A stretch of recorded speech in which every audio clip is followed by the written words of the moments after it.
Bon, je fais un test de son. Certains m'ont dit que le son n'était pas très bon, donc j'ai monté le volume dans le plafond. Vous viendrez me voir en classe pour me dire si le son est meilleur. Donc, j'ai préparé deux problèmes concernant la circonférence d'un cercle. Deux problèmes qui sont un petit peu différents. Dans un cas, on te demande de trouver la circonférence, de trouver le rayon, et dans l'autre cas, on te demande de trouver la circonférence. Donc, c'est la même stratégie. Trouve le rayon du cercle. Je commence par celui de gauche. Trouve le rayon du cercle, sachant que sa circonférence vaut 100. Dans mon problème, on me parle de circonférence. J'ai une formule. Circonférence est égale à 2 pi r. Je l'écris dès le départ. Et je dois trouver le rayon. On va aller mettre notre rayon en couleur. C'est ce que je dois trouver. Étape suivante, même principe, je remplace tout ce que je connais. La circonférence, est-ce que je sais combien ça vaut? Oui, on me le dit, c'est 100. Égale 2 fois. Ceux que ça embête, le pi, tu peux aller tout de suite le remplacer par 3,14. Ou tu peux prendre le pi sur ta calculatrice, qui est encore plus précis. Et je laisse la lettre R pour rayon. Donc, on regarde, est-ce qu'il y a des choses qu'on peut calculer là-dedans? D'abord, le 100 qui est tout seul de son côté, il n'y a rien à faire avec, je le réécris. 2 fois 3,14, ça ici, ça se calcule. Donc, 6,28 fois le rayon. Et là, tu te retrouves avec quelque chose que tu connais déjà. On a déjà vu ça. La façon d'isoler la lettre R, c'est de faire l'opération inverse. J'ai un fois 6,28. Donc, le contraire, c'est de faire diviser par 6,28. Et je le fais de l'autre côté aussi pour que mon équation reste en équilibre.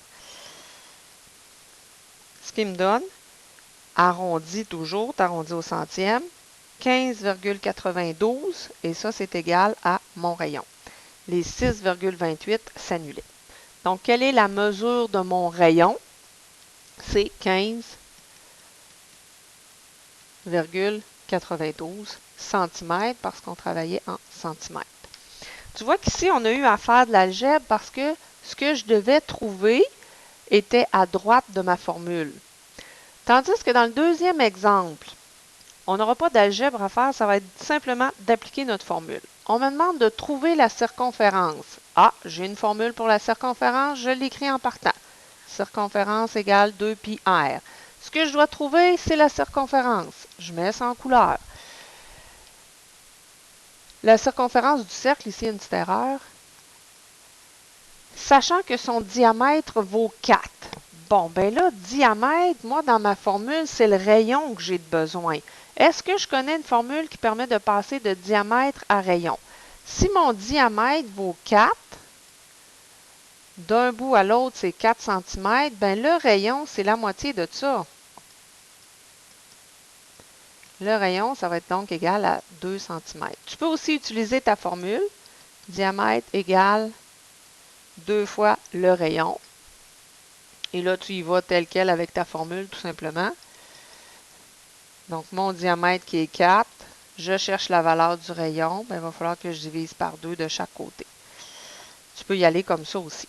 Donc, j'ai un rayon qui vaut 2. Je réécris ma formule. C égale 2 fois le pi, je le change pour 3,14 pour me faciliter la vie. Rayon, on me disait que c'était 2. Je réécris 2. Et c'est la valeur de C que je cherche.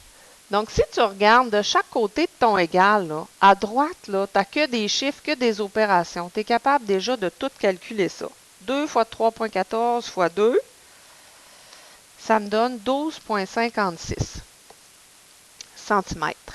Et ça, c'est la valeur de ma circonférence, c'est ce que je cherchais. Donc, quand tu regardes ton problème, dépendamment de ce que tu cherches, ici, ce que je cherchais, c'était à droite du égal, j'ai dû faire de l'algèbre. Tandis qu'ici, mon inconnu était à gauche du égal et il était déjà isolé. Il était déjà tout seul de son côté. Donc, tout ce que j'ai à faire, c'est des petits calculs. C'est une chaîne d'opérations, finalement.